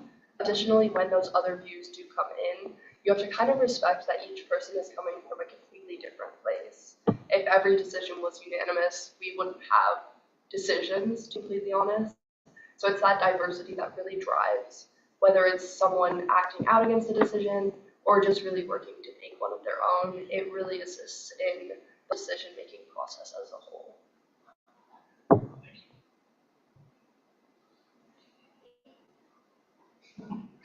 You knew I was going to do it. I do. So, I'm an advocate on health. I work with students a lot in psych, and I just want to ask if you feel comfortable advocating for yourself. If you feel like this is overwhelming, you have so much going on in your life, you're going to be growing on companies advocating for yourself. That's one of those things I've learned to be a lot better about, is if you don't speak up, then it becomes too overwhelming. It's one of those where I think like that clear communication and that clear, like, open communication is really valuable for people to do that. And then just to elaborate a little bit on your CTE comments, if you're bringing to us like concerns from the school and feedback from the kids and the students together, how do you feel about maybe bringing constructive, sometimes critical feedback that's maybe going to be about adults in your environment, and it's not necessarily your opinion? How are you comfortable bringing those things to us? Is that going to put you in, it kind of put you in an awkward position, I guess. And again, you're not saying it's your own opinion or anything, but you might have to bring maybe things that are a little bit uncomfortable. Yeah, or you to ask. I think that's one of those things that I also would be willing to do, whether it's representing someone else's viewpoint or just really being able to speak, because those constructive criticism are really room for improvement. So if a staff member, if the program could use it, even if there's nothing done upon it, could use it to improve and really just help the students as a whole, I feel as though that'd be a more effective change than leaving it in the dark entirely.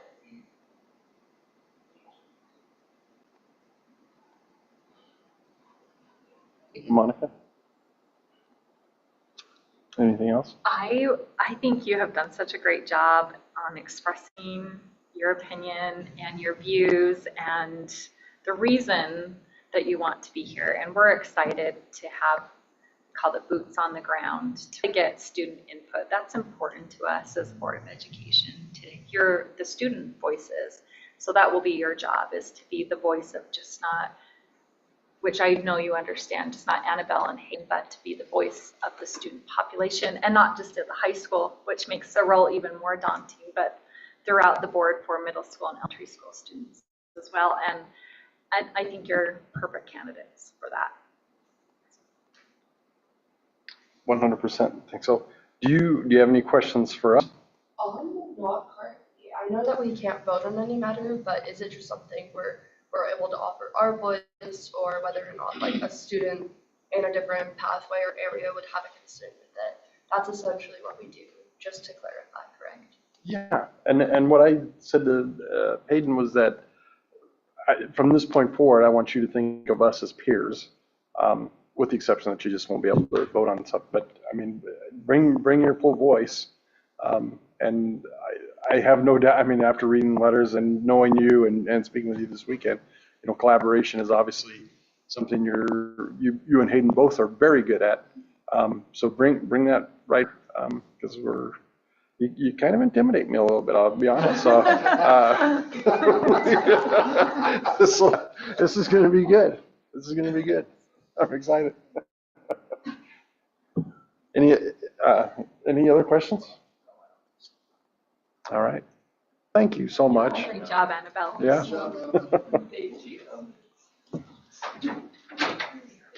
Concierge education. That was a note I made there, I like that, the concierge.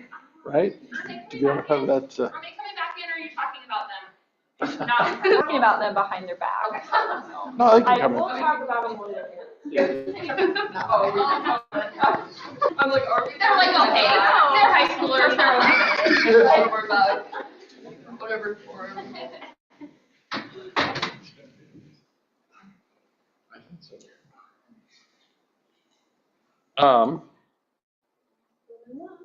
Yeah, dun, dun, dun, dun. So yeah, any feedback we want to provide or any further discussion we want to have?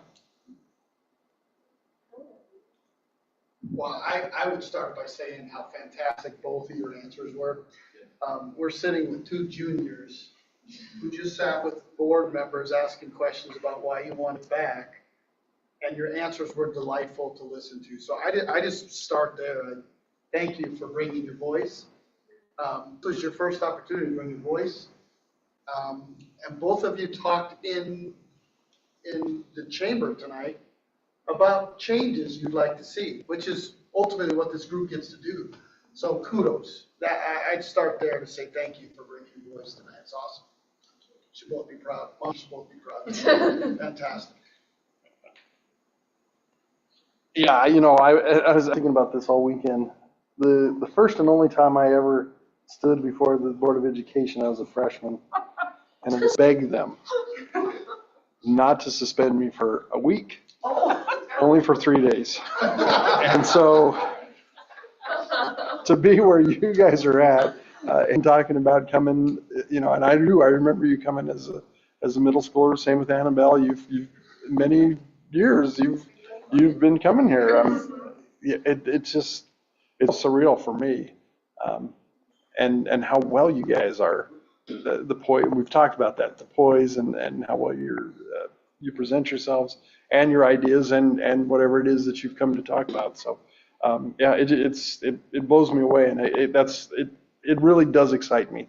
I'm so excited to begin this chapter. One of the things that has always been important to me when I first got on the board was all the kids in elementary school, that's always the joke when you run for student council, right? More tacos on Wednesday and a pop machine, or, there's always some little thing that they want. But who do they, right, but who do they ever go to? And so, we had always thrown around the idea of having some sort of maybe the board can meet with the student councils from the different schools and hear concerns. And for me, this is kind of like the bond projects. We sat, we saw the drawings, we had the ideas, we saw the drawings, we saw the earth being moved, and then to actually walk into those buildings and see students using them. I mean, it's so great to go from conception to that finished product. And I feel like we're just stepping into that again with this, where we've always had kind of these ideas about how to get student voice, and now we're on the precipice of that, and we get to explore that together. So I'm really excited, and you guys did a fantastic job tonight. I feel like I'm on because I didn't even have better questions for you, because you guys are you're so on top of it, as anticipating what the questions might. So I just came out the cat out of the bag. yeah, It's not really yeah. in the bag right I mean, now. yeah. We want to bring both you guys on board. Yeah. And I don't know how we would choose from you, frankly.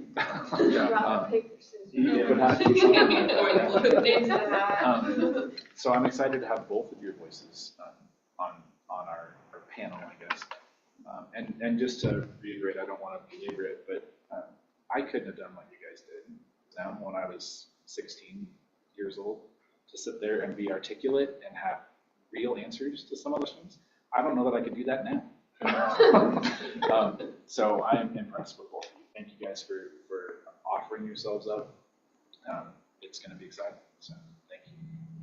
Do you mind if I just add one thing too?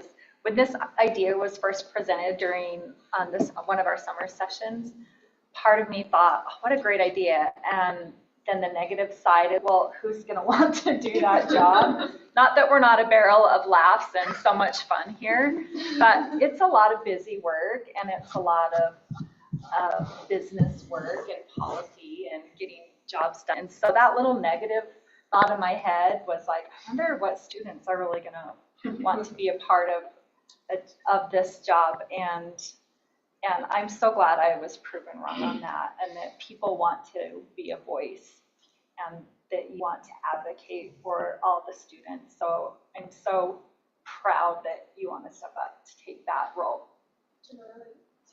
Yeah. I was talking to Ms. Kramer in Farewell in a during the interview, and I really talked like what I want to do, like stuff I already told you guys, but I'm really excited to be the voice for those students who may not feel comfortable to come and talk to the board members. And like I was talking about how I know people who try to bring themselves to bring these issues up, but they don't feel comfortable either talking to adults or talking to board members, because you guys, it's like the ultimate powers you guys are. It's scary. So I'm really excited to be the voice for those students with hearing abilities as well, and like they can for like the communication part. So everyone has. Sorry. That's awesome. Yeah. Thank you guys for doing that. Thank you for being so clear and for already thinking ahead what your vision is for what it might be. And it is really powerful when you play the role that you're playing. It'll serve you throughout life. And when you speak up, it gives other people some power to speak up behind you or with you. And you'll see throughout life that they'll look to you to start it. And once you start, then that gives them the courage. And so thank you for your courage. And thank you so much for Kristen Taylor for your courage. Thank you, Christina, for raising wonderful people. And really proud of you guys. Good job. Yeah, absolutely. So at our January meeting, our first meeting in January, we will officially swear you in and seat you. January 15th, can I suggest maybe we take a recess now, President Wales, and celebrate with. Is there a cake? Still won't be on the 15th. I'm all excited there for a second. I was just thinking, like talking. Oh, sure, sure, yeah, we can do it. So it's 7:55, we'll recess.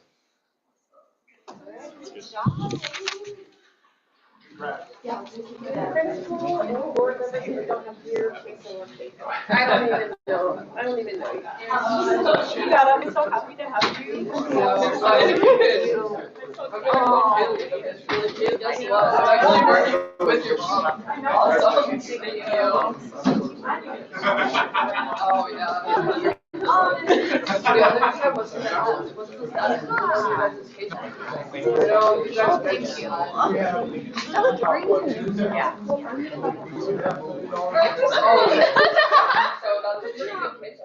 I should, you just sound. Yeah, that's funny. Just for you. I don't. Take it off. I get all. You're like, you just start breaking. We were talking about that at breakfast. We were like, we need to like spice up the board meetings and maybe a picture of you.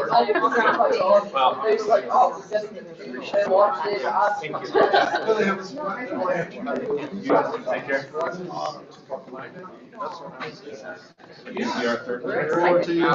See, yes, definitely. Wow. So that actually won't work. Well, I'm so maybe she will be. So I will be actually. I want to come back to I'm not sure. I'm looking forward to it. I feel like it's very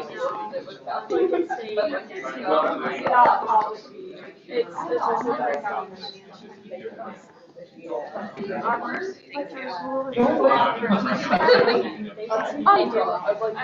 there's a lot of teacher programs that are talking about It's probably not, I agree, I was doing even though I don't have to take English classes and UNC College, I still am. Oh,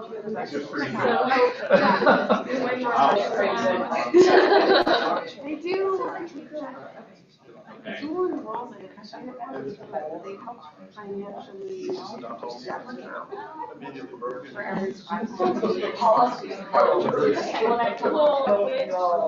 the dual enrollment, you don't have to pay for college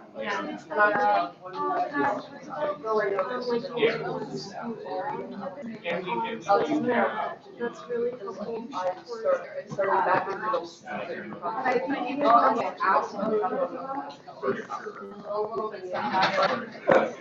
It literally was. Yeah, it was your first one. I want to just put my track. I was really right about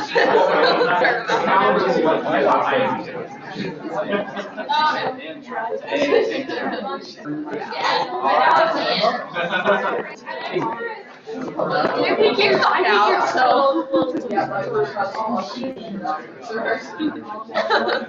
Cherry eyed. I'm big Sadie. That's not she's doing no. Big sad. Yeah, I definitely understand. Last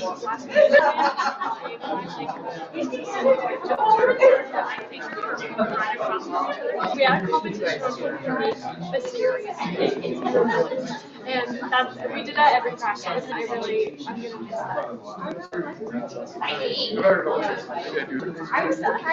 miss that. You know I chose that song by accident. Really? Because I was gonna do that for my captain audition this year.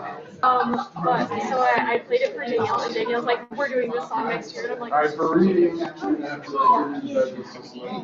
I want to be an accountant, so that's good practice. Okay.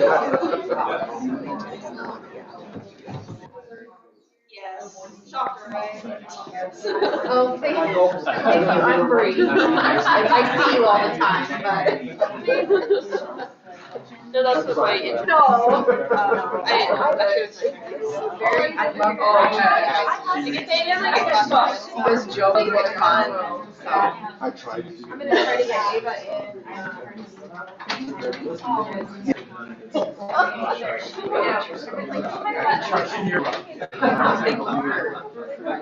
Oh, yeah. No.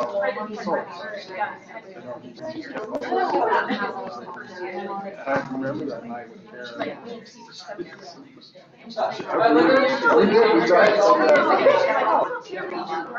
I disagree. No, I think that'd be great.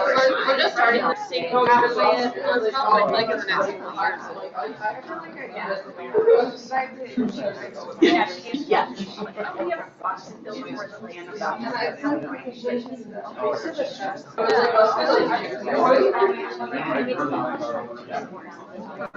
Yeah. Psychology is really popular. I know a lot of seniors who graduate last year are psychology majors. It's just such a growing field and fascinating. We just have a lot of people take up that. I know at least like 6 to 12 seniors that are in the nursing program, and they absolutely love it. And they're even like career specialists. Talk to Brooke about that, because I think the basics for those nursing school is kind of this all special nurse. Like that's such. And I think people need to know. Yeah, so, yeah. She heard about it for like 2 hours, Yeah. sorry. That night she came back, I was so excited, like already talking about what to do, and I was like. And then she came to my house, and then she for like another 30 minutes. To me and my mom. Part of me was like, not, but, because I was not like that. I'm kind of the same way. Yeah, we're like, oh, Here we go. right?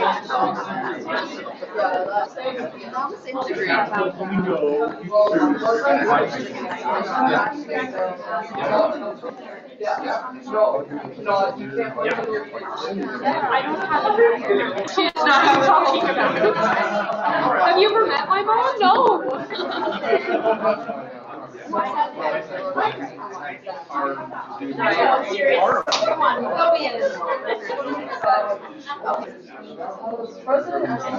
like the most unique perspectives I get is for my section, and like I've had like my freshmen here that come through, like my big sisters, and like they meet for advice, they ask me about all these opportunities. I'm like thanking them for someone and introduce them to all these opportunities that they really had. And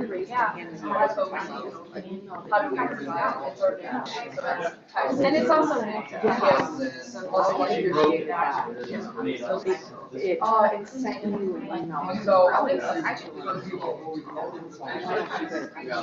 I think the college is really nice to do that. Yeah, I think that'd be great. I also think the way that it is handled is to have this hallway because the seniors were in one hallway and then juniors and freshmen were in another hallway, and then we switched after lunch. But the difficulty with that was that some colleges and so it was a lot of the education programs that left, and I was really disappointed. I feel like I knew that the finances would be big.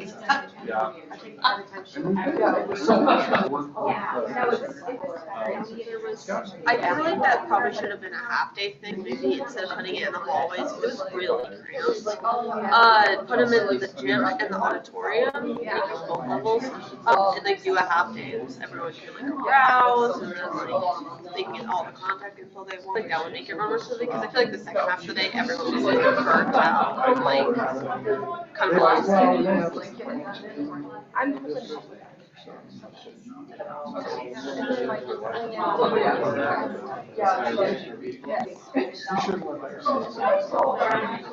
Or someone's like, do your parents want to set up a booth? I'm like, I'll pass. They were like, sure. And surprisingly, a lot of kids were like interested in becoming